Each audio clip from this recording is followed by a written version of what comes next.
So as we said just a couple of minutes ago, now with the situation, of course, in Ukraine, the Russian invasion, a lot of people already dealing with so much are looking at this and thinking to themselves, how can we now process this to go along with everything else we've had to go through for the past couple of years? And as I said, even though it's at the other end of the world, you can sit down and look at this on TV and realize this is actually happening to real people.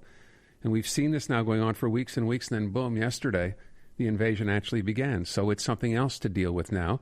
Hard enough with what we've already been dealing with. And to that end, Sophie Gregoire Trudeau has teamed with the folks over at El Canada and El Quebec and involved in something called It's Okay Not to Be Okay. And Sophie is on the line right now. Sophie, before we get into what you're doing here and with this particular project, I mean, we have to address the situation in Russia and Ukraine. We know the Prime Minister spoke earlier today, so it's another something to have to deal with. And I'm just wondering what your reaction has been so far. Hello, you two. Thank you for talking about what's so important. I think that obviously in crisis, the depth of our nature and of our personalities is revealed. And obviously, I talk with my kids about this international situation and everybody I've spoken to today. And I have never felt from the inside a difference between me and other humans. And when I walk down the street with my kids and there's somebody begging for money or somebody, out there with no home, I'm always like, guys, this could be you tomorrow, because we're all one trauma away from one another. So when people across this planet suffer, in some ways we're linked to that. As we know, the ecosystem of the, a butterfly's wing can affect weather patterns. It's the same thing for human suffering. And,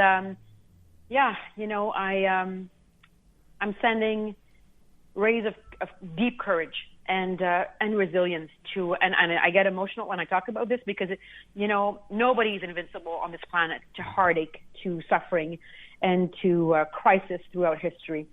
So we must show deep solidarity when other humans are suffering. And this is also my message that I share when it comes to mental health, because we all one trauma away from one another when it comes to our mental well-being. It's not because you're not suffering from a mental illness that you're not on that continuum of finding better balance in your mind and body.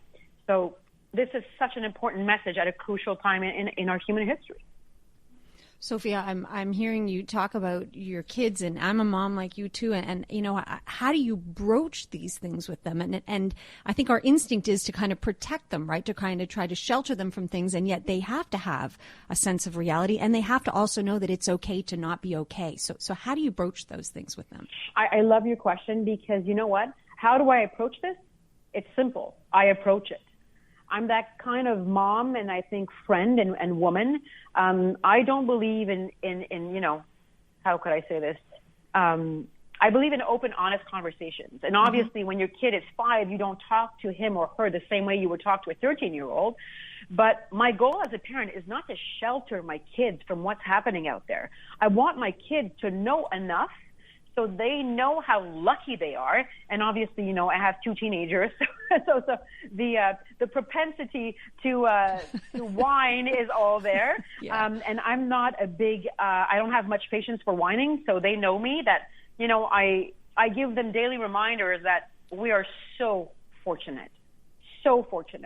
And therefore, this doesn't mean that fortunate people don't suffer. And we have to be careful with that, because when it comes to mental health, it's not because you're privileged or because your life, half of the people on the planet would like to have your life. And we do have to remind ourselves of that you don't suffer. So we have to be careful with the message to our kids that we acknowledge their emotions, we acknowledge what they're going through. And by the way, when tough things on this planet happen, kids suffer in their own ways, and it creates anxiety for them as well. But they feed off our energy, and we will never put our hands down. We will never stop being hopeful, but most of all, we will never stop working to get more justice and equality.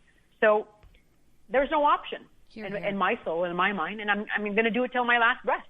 I'm with you. Let's go and talk a little bit about, just for a sec, what you're doing with El Quebec and El Canada and what these interviews are going to be about, because you're talking to some very well-known Quebecers and Canadians here. What are the conversations? Well, through this pandemic, we've been through so much, and I've spoken to mothers and families across the country that were such in vulnerable, conditions. And I'm glad that we had allies in the government that sent funds to people who really needed it, because I saw it happening firsthand. But when it comes to well-being, the needs, the primary needs of people, of finding a warm place to stay, of having access to education and childcare, of having a, solid group of friends, those were all challenged during this pandemic.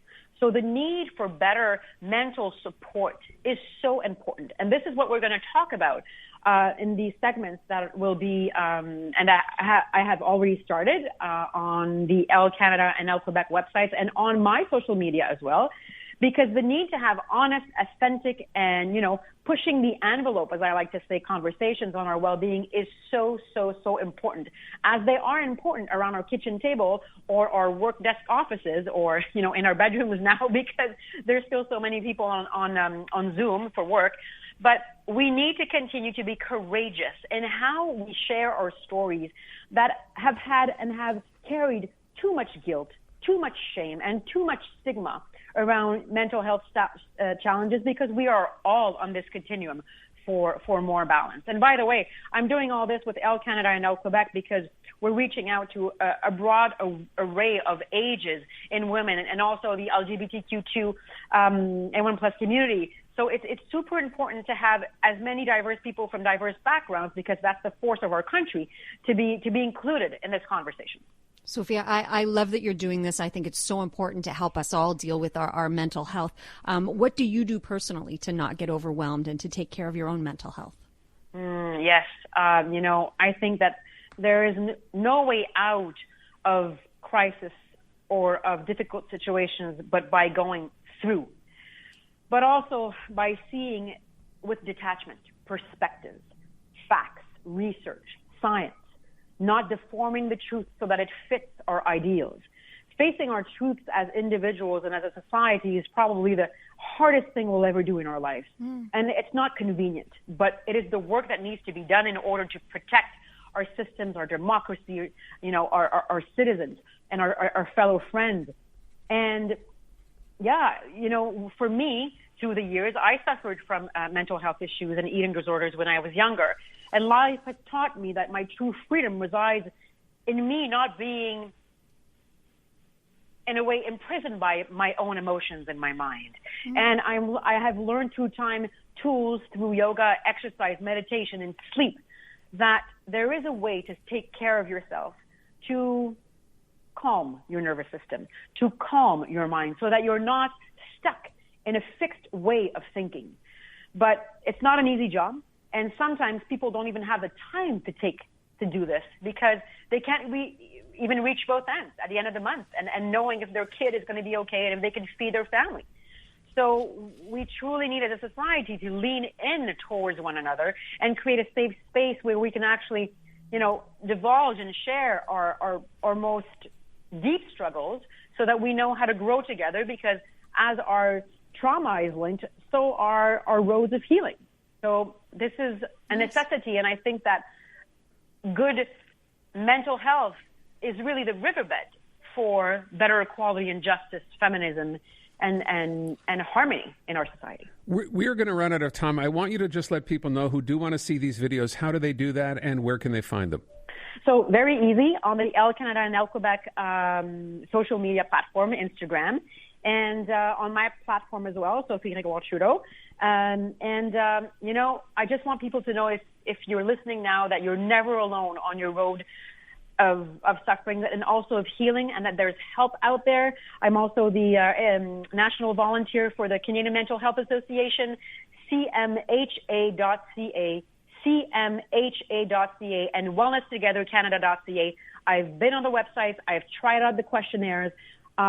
It's very helpful, and people are there to help you and to direct you to the help that you need when you're not doing well. I want to thank you so much, as always, for being with us today, and congratulate you on this initiative, which hopefully will help an awful lot of people out there. Thanks so much again. All the best. Thanks for having me, guys. Take care of yourself. Sophie Gregoire Trudeau, and yes, on Elle Canada or Elle Quebec, or she said on her own website.